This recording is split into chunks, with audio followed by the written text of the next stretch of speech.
While the heat index soars, many are trying to beat the heat by heading out on the water. But dangerously high temperatures can be deadly for infants and small children. So how can you know the signs of heat exhaustion in babies? And is the water really safe when trying to cool off? WRAL's Julian Grace has an important story for parents and caregivers. These are the sounds of Lake Johnson as families try to find relief from this record heat. It's kicking up a notch. And that includes the Suarez family. They picked today to dip their paddleboard in the lake. We're just trying to get wet a little bit here. It's our first time doing the paddleboarding. As for that heat, it can be downright deadly.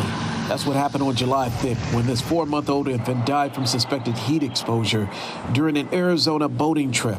The temperatures, we are told, reached 120 degrees that day, and the baby lost consciousness. Heat is stressful for all of us, and particularly so for children. Infants in particular do not have the ability to regulate temperature. We took our heat-related questions to pediatric doctors at Duke and UNC. They shared the heat can be especially dangerous for infants because they have no way to communicate. They can't talk or tell you what they're feeling. And infants are faced with other obstacles as well.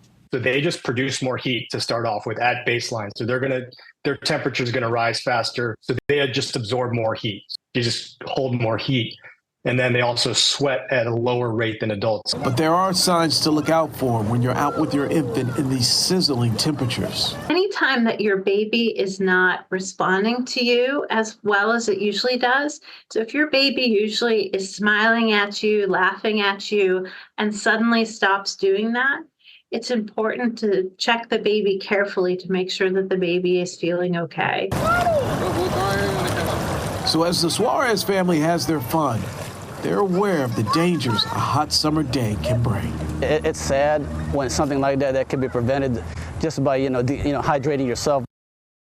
That was Julian Grace reporting. Important information there.